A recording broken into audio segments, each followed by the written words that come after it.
যশোরে ভোক্তা অধিকার সম্পর্কে সচেতনতা বাড়াতে শিক্ষার্থীদের নিয়ে অনুষ্ঠিত হয়েছে একটি মত বিনিময় সভা। ভোক্তা অধিকার সংরক্ষণ আইন ২০০৯ সম্পর্কে জানাতে এই আয়োজনকে গুরুত্বপূর্ণ বলছেন সংশ্লিষ্টরা। সোমবার ৩০ মার্চ ২০২৬ সকাল ১১টায় যশোর সম্মেলনী ইনস্টিটিউশনের সম্মেলন কক্ষে এই মত বিনিময় সভার আয়োজন করা হয়।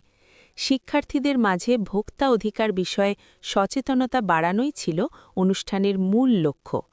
অনুষ্ঠানে প্রধান আলোচক হিসেবে উপস্থিত ছিলেন জাতীয় ভোক্তা অধিকার সংরক্ষণ অধিদপ্তর যশোরের সহকারী পরিচালক মোহাম্মদ সেলিমুজ্জামান। এছাড়াও উপস্থিত ছিলেন সম্মিলনী ইনস্টিটিউশনের প্রধান শিক্ষক মিহির কান্তি সরকার এবং ক্যাব যশোর জেলার সহ-সভাপতি আব্দুর রকিব সর্দার অপু। মত বিনিময় সভায় ভোক্তা অধিকার বাস্তবায়ন, পণ্যের সঠিক মান নিশ্চিতকরণ, প্রতারণা থেকে নিজেকে রক্ষা এবং অধিকার লঙ্ঘিত হলে কোথায় অভিযোগ করতে হবে এসব বিষয়ে বিস্তারিত আলোচনা করা হয়।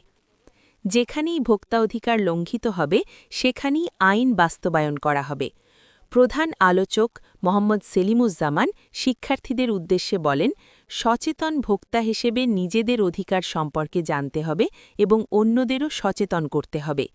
এ সময় শিক্ষার্থীদের বিভিন্ন প্রশ্নের উত্তর দেন বক্তারা এবং বাস্তব জীবনে ভোক্তা অধিকার প্রয়োগের দিক নির্দেশনা তুলে ধরেন। সংশ্লিষ্টরা বলছেন, এমন সচেতনতামূলক আয়োজন তরুণ প্রজন্মকে দায়িত্বশীল ভোক্তা হিসেবে গড়ে তুলতে গুরুত্বপূর্ণ ভূমিকা রাখবে। ফারজানা রূপা, ডেস্ক রিপোর্ট, টেকবিট।